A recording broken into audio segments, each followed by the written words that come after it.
Hi friends, welcome back to our channel. ಹೀಗೆ ನಿಮಗೋಸ್ಕರ best information job ಬಗ್ಗೆ ತೆಗೆದುಕೊಂಡು ಬಂದಿದ್ದೇನೆ. ಹೌದು ಸ್ನೇಹಿತರ, ಇದು ಒಂದು ಈ ಸ್ವತ್ತು ನಿಮಗೆ ಗೊತ್ತಿರ್ಬೋದು. ಸರ್ಕಾರದವರು ಆಲ್ರೆಡಿ ಅನೌನ್ಸ್ಮೆಂಟ್ ಅನ್ನ ಮಾಡ್ತಾ ಇದ್ದಾರೆ. ಈ ಸ್ವತ್ತು ಕಂಪಲ್ಸರಿ ಮಾಡಿಸ್ಲೇಬೇಕು ಅಂತ. ಈ ಸ್ವತ್ತು ಅಂದ್ರೆ ಏನು, ಅದ್ ಹೇಗ್ ಮಾಡಿಸ್ಬೇಕು, ಎಲ್ಲಿ ಮಾಡಿಸ್ಬೇಕು, ಏನಕ್ಕೆ ಮಾಡಿಸ್ಬೇಕು ಅನ್ನೋದ್ರ ಬಗ್ಗೆ ಸಂಪೂರ್ಣವಾದ ಮಾಹಿತಿಯನ್ನು ನಾನು ಈ ವಿಡಿಯೋದಲ್ಲಿ ತಿಳಿಸ್ಕೊಡ್ತೇನೆ. ಈ ವಿಡಿಯೋನ ಕೊನೆವರೆಗೂ ನೋಡಿ.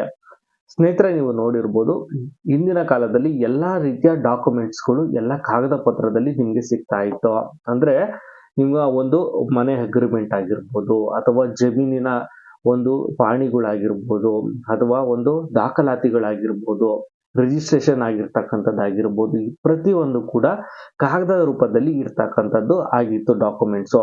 ಸೊ ಇವಾಗ ಏನ್ ಮಾಡಿದ್ದಾರೆ, ಎಲ್ಲ ಡಿಜಿಟಲ್ ಮಾಡೋದಕ್ಕೋಸ್ಕರ ಎಲ್ಲಾನು ಕೂಡ ಆನ್ಲೈನ್ ಅಲ್ಲಿ ನೀವು ಅಪ್ಲೈನ ಮಾಡಿಕೊಂಡು ಆನ್ಲೈನ್ ಅಲ್ಲೇ ತೆಗೆದುಕೊಳ್ಬೇಕು. ಹಾಗೆ ಜಸ್ಟ್ ನಿಮ್ಮ ಒಂದು ನಂಬರ್ ಅನ್ನ ಕೊಟ್ಟಿರ್ತಾರೆ, ಫಾರಂ 11 ಅಂತ. ಆ 11 ನಂಬರ್ ಅನ್ನ ನೀವು ಮೊಬೈಲ್ ಅಲ್ಲಿ ಎಂಟ್ರ್ ಮಾಡಿದ್ರೆ ಸಾಕು, ನಿಮ್ಮ ಆಸ್ತಿ ವಿವರ ಎಲ್ಲ ಕೂಡ ಅದರಲ್ಲಿ ಡಿಸ್ಪ್ಲೇನ ಆಗುತ್ತೆ. ನೀವು ಮೊಬೈಲ್ ಅಲ್ಲೇ ಕೂಡ ನೋಡ್ಕೊಳ್ಬಹುದು. ಸೊ ಅಷ್ಟು ಒಂದು ಫಾಸ್ಟ್ ಆಗಿ ಇರ್ತಕ್ಕಂಥ ಒಂದು ಅಪ್ಡೇಟ್ ಅನ್ನ ತೆಗೆದುಕೊಂಡು ಬಂದಿದ್ದಾರೆ ಈ ಸ್ವತ್ತು ಅಂತನ.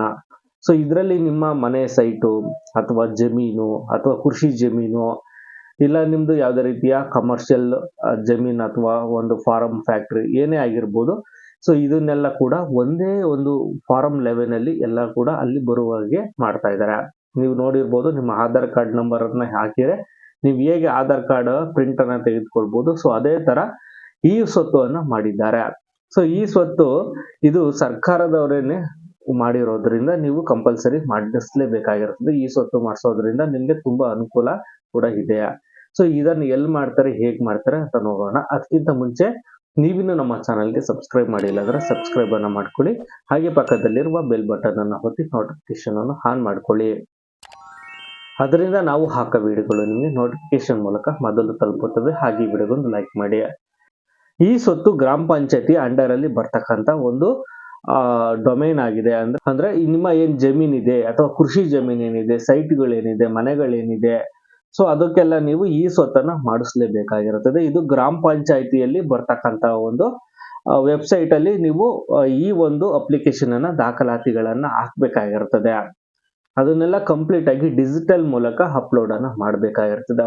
ಇದನ್ನ ನೀವು ಮಾಡಿಸೋದ್ರಿಂದ ನಿಮ್ಗೆ ಏನೆಲ್ಲ ಅನುಕೂಲ ಅಂತ ನೋಡ್ತಾದ್ರೆ, ನಿಮ್ಗೆ ಯಾವುದೇ ರೀತಿಯ ಬ್ಯಾಂಕ್ ಅಲ್ಲಿ ಸಾಲ ಬೇಕಾದ್ರೂ ಕೊಡ್ತಾರೆ. ಹಾಗೆ ತೆರಿಗೆಗಳು ಏನಿದೆ ಕಟ್ಟುವುದು ಆಗ್ಬಹುದು, ಅಥವಾ ಸರ್ಕಾರದಿಂದ ಸಿಗುವಂತ ಯೋಜನೆಗಳು ಏನಿದೆ, ಇವೆಲ್ಲ ನೀವು ತುಂಬಾ ಉಪಯೋಗವಾಗಿ ಪಡೆದುಕೊಳ್ಬಹುದಾಗಿದೆ. ತುಂಬಾ ಈಸಿಯಾಗಿ ತೆಗೆದುಕೊಳ್ಬಹುದು. ನೀವು ತೆರಿಗೆ ಕಟ್ಟೋದಾಗಿರ್ಬೋದು, ಅಥವಾ ಸರ್ಕಾರದಿಂದ ಹಲವಾರು ರೀತಿಯ ಯೋಜನೆಗಳು ಏನ್ ಬರ್ತವೆ ಅದನ್ನೆಲ್ಲ ನೀವು ಸದುಪಯೋಗ ಪಡಿಸ್ಕೊಳ್ಬಹುದಾಗಿದೆ. ಮೊದಲು ಕಾಗದ ರೂಪದಲ್ಲಿ ಇರ್ತಾ ಇತ್ತು ಎಲ್ಲ ಡಾಕ್ಯುಮೆಂಟ್ಸ್, ಇವಾಗ ಡಿಜಿಟಲ್ ಮಾಡ್ತಾ ಇದ್ದಾರೆ. ಒಂದ್ಸರಿ ಡಿಜಿಟಲ್ ಮಾಡಿದ್ರೆ ಕಂಪ್ಲೀಟ್ ಆಗಿ ಒಂದು ನೋಂದಣಿ ನಂಬರ್ ಅನ್ನ ಕೊಡ್ತಾರೆ. ಅದನ್ನ ಆನ್ಲೈನ್ ಅಲ್ಲಿ ಚೆಕ್ ಮಾಡಿದ್ರೆ ನಿಮ್ಗೆ ಕಂಪ್ಲೀಟ್ ಆಗಿ ನಿಮ್ಮ ಎಲ್ಲಾ ಬ್ಯಾಂಕಿನ ವಿವರ ಅಥವಾ ನಿಮ್ಮ ಎಲ್ಲಾ ಈ ಸ್ವತ್ತಿನ ವಿವರ ಕಂಪ್ಲೀಟ್ ಆಗಿ ಒಂದೇ ಡಾಕ್ಯುಮೆಂಟ್ಸ್ ಅಲ್ಲಿ, ಒಂದೇ ವೆಬ್ಸೈಟ್ ಅಲ್ಲಿ ನಿಮ್ಗೆ ಎಲ್ಲ ಸಿಗುತ್ತದೆ. ಹಾಗೆ ನಿಮ್ಮ ಆಸ್ತಿ ಮಾರಾಟ ಮಾಡಬೇಕು ಅಂದ್ರೆ ಈ ಸ್ವತ್ತು ತುಂಬಾ ಅವಶ್ಯಕತೆ ಇದೆ. ನೀವೇನಾದ್ರೂ ಆಸ್ತಿ ಮಾರಾಟ ಮಾಡಬೇಕು, ಇಲ್ಲ ಬೇರೆಯವ್ರಿಗೆ ಟ್ರಾನ್ಸ್ಫರ್ ಮಾರಬೇಕು ಅಂದ್ರೆ ಈ ಸ್ವತ್ತು ಅಂತಕ್ಕನ್ನೋದು ತುಂಬಾ ಇಂಪಾರ್ಟೆಂಟ್ ಆಗಿರುತ್ತದೆ. ಈ ಗ್ರಾಮ ಪಂಚಾಯತಿ ವ್ಯಾಪ್ತಿಯಲ್ಲಿ ಬರುವಂತ ಎಲ್ಲಾ ಒಂದು ಸೈಟು ಜಮೀನು ಏನಿದೆ ಅದಕ್ಕೆಲ್ಲ ಕೂಡ ಈ ಸ್ವತ್ತು ಕಡ್ಡಾಯವಾಗಿ ಮಾಡಿಸ್ಲೇಬೇಕು ಅಂತ ಬಂದಿದೆ. ಹಾಗೆ ಗ್ರಾಮ ಪಂಚಾಯತಿಗೆ ಹೋಗಿ ಈ ಸ್ವತ್ತಿಗೆ ಅಪ್ಲಿಕೇಶನ್ ಅನ್ನ ಹಾಕ್ಬೇಕು.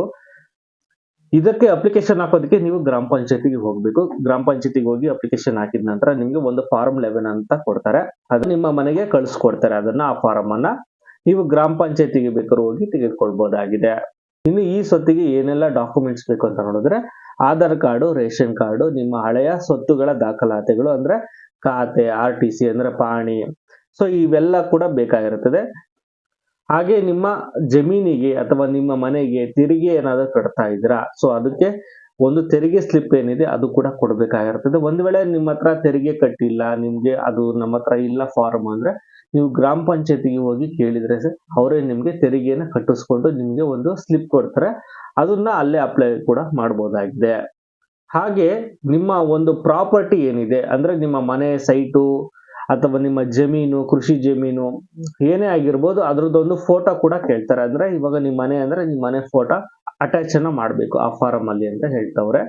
ಸೊ ನೆಕ್ಸ್ಟ್ ಆಧಾರ್ ಕಾರ್ಡ್ಗೆ ಲಿಂಕ್ ಆಗಿರುವಂತ ಮೊಬೈಲ್ ನಂಬರ್ ಕೂಡ ಇರಬೇಕು ಅಂತ ಹೇಳ್ತಾ ಇದ್ದಾರೆ. ಸೊ ಇದಿಷ್ಟು ಡಾಕ್ಯುಮೆಂಟ್ಸ್ ಎಲ್ಲ ತೆಗೆದುಕೊಂಡೋಗಿ ಗ್ರಾಮ ಪಂಚಾಯತಿ ಡೊಮೈನ್ ವೆಬ್ಸೈಟ್ ಏನಿದೆ ಅದರಲ್ಲಿ ನೀವು ಅಪ್ಲಿಕೇಶನ್ ಅನ್ನ ಹಾಕ್ಬೇಕಾಗಿರುತ್ತದೆ. ಇದು ಗ್ರಾಮ ಪಂಚಾಯತಿ ಅವರೇ ಮಾಡಿಸ್ಕೊಡ್ತಾರೆ.